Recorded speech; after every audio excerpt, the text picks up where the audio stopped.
तो माशाल्लाह समझदार लोग हो कि जी शादी है कोई रस्मो रवाज नहीं है। शादी रस्मो रवाज ये अल्लाह दा हुक्म है ते महबूब दी सुन्नत है। अल्लाह दा हुक्म है ते महबूब दी ते जदों अल्लाह दे देखो जदों असीं नमाज पढ़ने आ, नमाज पढ़ना हुक्म कीदा है ते सुन्नत की दी है। उस वेले ढोल बजाउने क्यों? नमाज ते असीं पढ़ रहे हैं।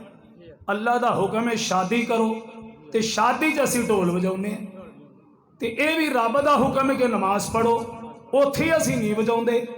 रब ने फरमाया कि हज करो ते उस ते असीं ढोल नहीं बजाउंदे। रब आके शादी करो उत्थे असीं ढोल बजाउने आ। हज करना भी सोने दी सुन्नत है ते शादी करना भी पक्की गल है, कोई शक वाली गल नहीं। सोने ने 11 शादियां कीतियां ने ते शादी करना 1,24,000 कमोबेश अंबिया कराम अलैहिस्सलाम दी सुन्नत है ते रब दा हुक्म है। सोने फरमा निकाह सुन्नती, निकाह करना मेरी सुन्नत है। अन निकाह हो निस्फुल ईमान। सोने फरमाया हर औरत अपने शोहर दे अद्धे ईमान दी वारस है, अद्धे ईमान दी। सोने फरमाया निकाह अद्धा ईमान है। निकाह अन निकाह हो निस्फुल ईमान। निस अरबी दे अंदर अद्धे नूं कहंदे ने।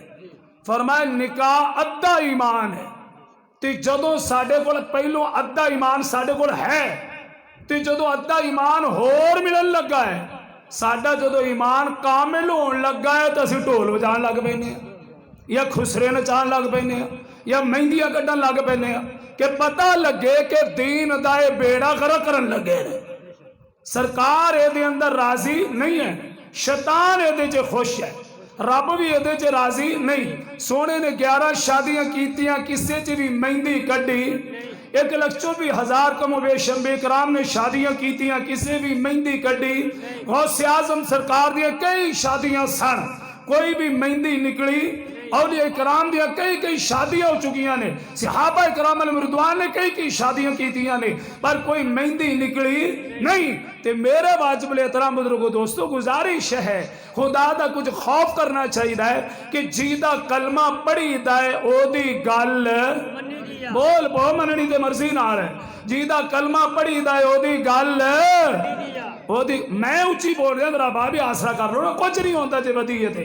फरमा जीदा कलमा पढ़ी दा ओदी गल मन्नी दी। तवज्जो फरमा, जदों कलमा पढ़ लिया ते सरकार ने सानू पूरा तरीका दसिया है। शादी किस तरह करनी है, निकाह किस तरह करना है, बीवी नाल किस तरह रहना है, बच्चियां नाल किस तरह रहना है, रिश्तेदार नाल किस तरह रहना है।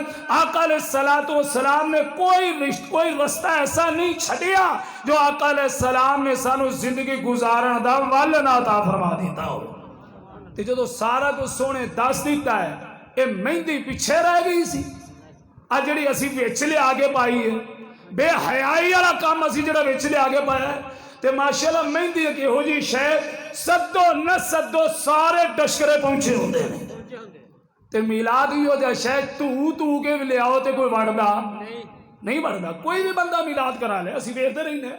पिछले दिनों से बरादर मुकर्रम राणा अब्दुल रशीद साहब ने मिलाद कराया, वो अंदर भी माशाअल्लाह तकरीबन चंद साथी बैठे हुए सन। क्यों भी सानू किहड़ी दावत दिती है, सानू किया ही नहीं, असीं क्यों जाइए। क्यों भी जेडे नाल दे पिंडां 'च मेले होण ते उथों कार्ड आए हुंदे ने। क्यों भी खालिद साहब वो कार्ड आए होंदे ने नहीं होंदे, पक्की गल है। आ पिछले दिन साडा गौदर शाह दे मेले सी, किन्ने कार्ड आए सन? कोई नहीं आए। कबड्डी वाले घलाए होण नहीं, दौड़े जा रही दुनिया।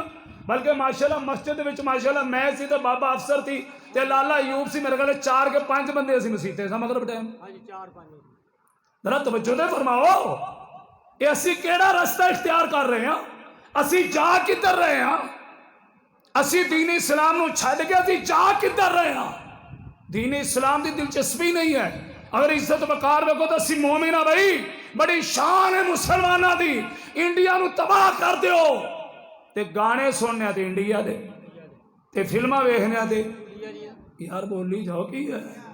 मैं भी तो दुनिया च रही ना, आ रक्शियां ते लगे होंगे ने, मोटरसाइकिलों ते, गड्डियां च, बसां ते, कारां च लगे होंगे जनाब। गाना सुनो तो इंडिया का, फिल्म वेखो तो इंडिया की, शह लो तो अमरीका की, चीज लो तो जापान की, फलानी जगह की। अगर बोतल पीओ तो जनाब अपने अपने यहूदियों की, अगर वो सैंडविच खाओ तो अपने यहूदियों का, बर्गर खाओ तो यहूदियों का। तो उंज की है जनाब, असी मुसलमान हाँ, यहूदियों ते लानत होवे, वो भी लानत सब तो ज्यादा तेरे ते होवे कि जरा लानत ऐलान करना है। धोखा अल्लाह रसूल नहीं दे रहा, धोखा तू अपने आप नू दे रहा है। अल्लाह रसूल कोई धोखा नहीं दे सकता, अपने आप नू धोखा दे रहा है। भाई जनाब लानत यहूदी ते भेजे, लानत ईसाई ते भेजे, लानत तू जनाब नसारा ते भेजे, हर शय उन्हां दी बड़ाई खादी भी जावे, फिर मुजरम अगला ही होवे, मुजरम तू फिर भी कोई ना होवे। बहरहाल मेरे वाजिब एहतराम बुजुर्गों दोस्तों तवज्जो फरमाओ, आका अलैहिस्सलातु वस्सलाम ने शादियां फरमाइयां, सहाबा इकराम ने भी शादियां फरमाइयां। बहरहाल मैं मुबारकबाद पेश करांगा बरादर मुकर्रम जनाब मोहतरम मोहम्मद खालिद साहब नू कि माशाअल्लाह उन्होंने अपने बेटे की शादी दे उत्ते आमना दे लाल दे जिक्र खैर दी महफिल दे एहतमाम फरमाया है। बड़े मुबारक दे हकदार ने, अल्लाह रसूल दे दरबार च भी इंशाअल्लाह ताला मकबूल ने। रब बरकता भी अता फरमाएगा इंशाअल्लाह, उम्मीद है कि रब सेहता भी अता फरमाएगा ते अल्लाह ताला कामयाबियां भी अता बोल पो, अल्लाह ताला कामयाबियां भी अता जज़ाकल्लाह जी माशाअल्लाह। अल्लाह ताला बरकत व वुसअत अता फरमाए, अल्लाह ताला दे फजल व करम दे तवज्जो फरमा। मेरे वाजिब एहतराम बुजुर्गो दोस्तों इसे पिंड दे अंदर माशाअल्लाह बहुत सारियां महफिलां, साडे बरादर मुकर्रम जनाब राणा अब्दुल कदीर खान साहब उन्हां दे भतीजे दी शादी ते माशाअल्लाह जी रखो जी मिलाद, लाला अयूब दे बेटे दी शादी रखो जी माशाअल्लाह मिलाद। फिर इस अलावा साढ़े पिछले दिनों के अंदर राणा मतलूब साहब के बेटे की शादी रखो जी सरकार का मिलाद, राणा तारक साहब के बेटे की शादी रखो जी सरकार का मिलाद। भी मजा तो है ना कि आका अलैहिस्सलातु वस्सलाम दे अगर अपनी खुशियां च याद रखोगे, जरा तवज्जो फरमा। आका अलैहिस्सलातु वस्सलाम आलम ख्वाब के अंदर किसी गुलाम को मिले, अर्ज की या रसूल अल्लाह जरा तुहाडे मिलाद ते खुशी मनाए, तुहाडे मिलाद ते खुश होवे, ओदे बारे च की ख्याल है? फरमा जेड़ा बंदा मेरा जिक्र करके मैनू खुश करेगा, आका दो जहां फरमाते ने मेरी ओदे नाल दुआ है कि रब ओनू दोनों जहाना च खुशियां अता फरमाए। कह दे खड़के कह दे जरा तवज्जो फरमा, दोनों जहाना च खुशियां ते आका अलैहिस्सलातु वस्सलाम दी दुआ है। ते जरा तवज्जो फरमा, जो सोना पैदा होया माई आमना पाक खुश हुई कि नहीं हुई? बोलो तो सही। ते जो सोने दे मिलाद ते असी खुश होवांगे ते निगाहे आमना भी साडे ते आएगी, आमना पाक भी खुश हो जाएगी। अल्लाह जिहड़े मेरी खुशी ते खुश होए ने इन्हां नूं दोनों जहानां दी खुशियां अता फरमा दे। बहरहाल हमेशा दुनिया च किसे रहना हजूर अलैहिस्सलातु वस्सलाम दी 63 साल जिंदगी के अंदर आखिरी औकात के अंदर सोने की दाढ़ी मुबारक के अंदर 17 वाल सफेद आ गए। किन्ने वाल? किन्ने?